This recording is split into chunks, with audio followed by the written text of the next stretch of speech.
श्री गजानन महाराज भाग 8. समर्थाची स्थिती आणि भक्तावर त्यांची होत असलेली कृपा पाहून असंख्य लोक त्यांच्या सहवासात राहू लागले. बंकटाच्या घराबाहेर राहावयास आता सुरुवात झाली. बंकटाच्या घराचा आता त्यांनी त्याग करून मारुतीच्या पारावर ज्या ठिकाणी चातुर्मास होत असे त्या ठिकाणी राहायला सुरुवात केली. त्यात पाटील घराण्याचा त्या मंदिराच्या सरपंचात मोठा अधिकार होता. स्वभावही उदारतेचा. संत आलेले पाहून त्यांनी त्यांची सेवा मनोभावाने करायचे ठरविले. गावकऱ्यांच्या सहकार्याने आणि पाटीलकीच्या हक्काने, उदारतेच्या ध्येयाने ह्या घराण्यावर कोणाचाच रोष नव्हता. त्यामुळे खंडू पाटील करतील ती पूर्व दिशा होत असे. नाही म्हणायला देशमुख घराण्याशी वादावादी होत असे, पण पुढे संताने कुशलतेने त्यांचा वाद मिटविला.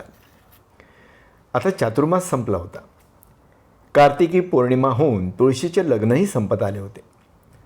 संत एकटेच आपल्या ध्यानात गिणगिणात बोते चुटकी वाजवीत निमग्न असत. एकाएकी कोण जाणे संत तेथून नाहीसे झाले. नेहमी फिरावे आणि स्टेशनच्या बाजूने रानावनात बसावे. कृष्णाजी पाटील खंडूजीचा भाऊ. कृष्णाजी पाटलांनी विचार केला आणि एक दिवस सहज संताला त्यांच्या तेथे असलेल्या मळात नेले. आनंदाने संत टाळ्या वाजवीत ते त्या ठिकाणी रममाण झाले. 4 टिनाची झोपडी, एका मडक्यात पाणी व जेवावयास भाकरी आणणारा एक गडी, अशी व्यवस्था करून कृष्णाजी पाटलांनी संताला ठेवून घेतले. दररोज नेमाने ही दिनचर्या चालू असता तेथे पाटलाकडे काही साधू लोकांचा एक तांडा नेहमीप्रमाणे यावर्षी आला. पाटलांनी त्याला समर्थाजवळ नेले व भाजी भाकरी खाऊ घातली. ती भाजी भाकरी पाहून त्या महंताच्या डोक्यात तिडीक उठली. ते त्यावेळी बोलले नाही, पण नंतर जेव्हा प्रवचन केले त्यावेळी होता नव्हता राग तोंडावाटे काढला. पाटलाची रीत आम्हाला समजत नाही. यांनी हा वेडा पिसा बावळा नागडा साधू बाळगून आमच्यासारख्या ज्ञानी संतांची विटंबना केली आहे. दरवर्षी शिरा लाडू पुरी देणारे पाटील का भ्रमिष्ट झाले हे कळत नाही. यांनी आमची योग्यता ओळखली नाही. या बडबडीनंतर मोठ्या मोठ्या अवजड शब्दात आणि व्याख्यानबाजी त्यांनी सुरू केली. आम्ही सच्चे आहोत. ब्रह्मागिरी गोसावी म्हणजे सर्वांना वंदनीय आहे. ह्या स्तुतीत प्रवचनाच्या निरूपणाला सुरुवात केली. विषय घेतला नैनम थिंदंते. त्या अवजड बोजड शब्दाचा बोलघेवडेपणा लोकांना कसा समजणार. लोक सरळ उठले आणि गजाननापाशी येऊन बसले. गजानन हे सर्व ऐकत व पाहत होते. गोसावी, महंत आणि 5-6 माणसे काय ती तेथे होती. समर्थाने चिलीम पेटवली. न कळत ठिणगी पलंगावरील घोंगडीवर पडताच आगीने पेट घेतला. संत थोडेही सरकले नाही. उलट त्या महंताला पलंगावर बसण्यास उचलले. पण तो शरण आला व माझी रक्षा करा अशी गयावया करून पाया पडू लागला. गावकरी थक्क झाले. जो तो घरी निघून गेले. रात्री महंताला उपदेश करून त्याची बोळवण केली. केवढा हा अधिकार, आणि म्हणूनच आज ते अमर झाले. त्यांची कीर्ती सर्वत्र पसरली आहे. संत एकदा सहज बसले असता तेलंगी ब्राह्मणांनी अशुद्ध मंत्र म्हणताच संताने तो संपूर्ण अध्याय शुद्ध स्पष्ट सरळ शब्दात सर्वांसमोर म्हणून दाखविला. तेव्हापासून त्यांच्या ज्ञानाबद्दल लोकांना अभिमान वाटू लागला आणि प्रत्येकजण नम्रतेने वागू लागले. समाजाचे भले बुरे हे संत चांगले जाणून असतात. कल्याणाच्या दृष्टीने ते मधून लोकांकरवी चांगली धार्मिक कृत्य करून घेतात व त्यांचे श्रेय ते जनतेलाच देतात. ही खऱ्या संताची रीत. अशाच एका प्रसंगी गावच्या लोकांची उदासी पाहून संताने मंत्र जागरण वेदोक्त ब्राह्मणांकरवी करावयास लावला. त्या गावात त्या दिवशी ईश्वर कृपेने अचानक वेदशास्त्र संपन्न ब्राह्मणही आले. थाटात सर्व मंत्र जागर झाला. वसंत पूजेचाही यथामती प्रकार संताने घडवून आणला. संतांच्या इच्छेत भगवंताचीच प्रेरणा असते आणि म्हणूनच त्याचे बोलणे व्यर्थ जात नाही. महाराजांना आता गावात करमेनासे झाले होते. कुठेतरी जावे या कल्पनेने ते निघाले. तो वैशाख महिना होता. खाली जमीन तापलेली, वर सूर्याची प्रखर किरणे. मध्यान्नाला अकोलीजवळ अडगावच्या जंगलात संत आले. चोहोबाजूला नजर टाकली. जिकडे तिकडे वृक्ष वातावरण, नावाला पाणी नव्हते.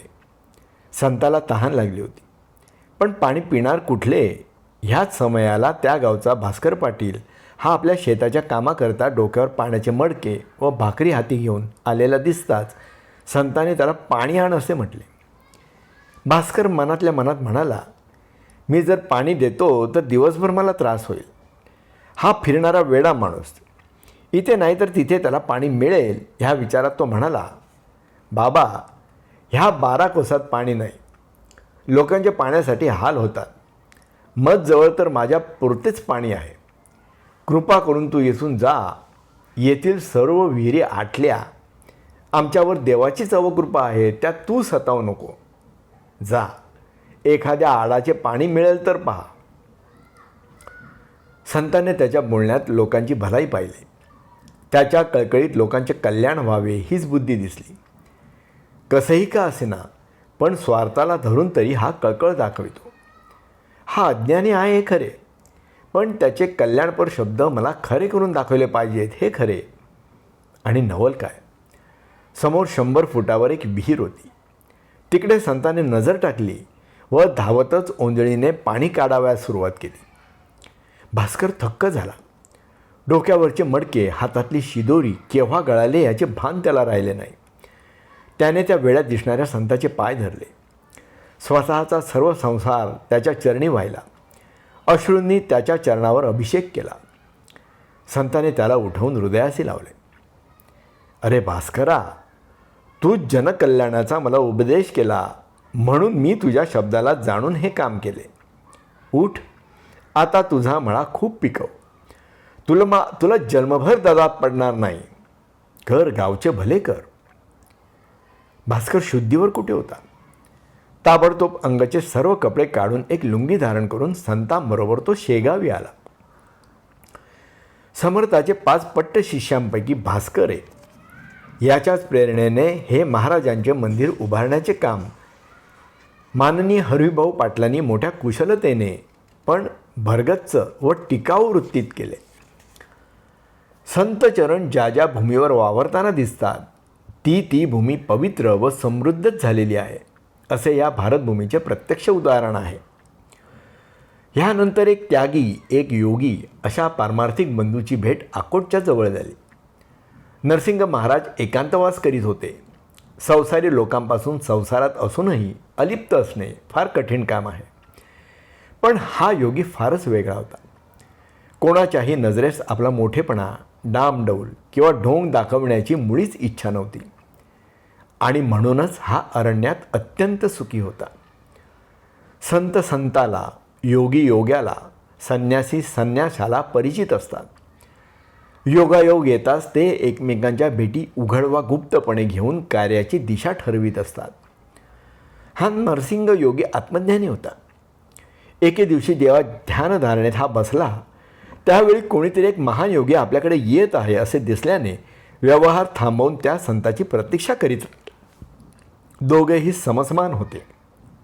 एक तपस्वी, एक संयमी, एक आत्मज्ञानी, तर दुसरा सर्व गोष्टीची प्रतिकारक्षम असणारा संन्यासी.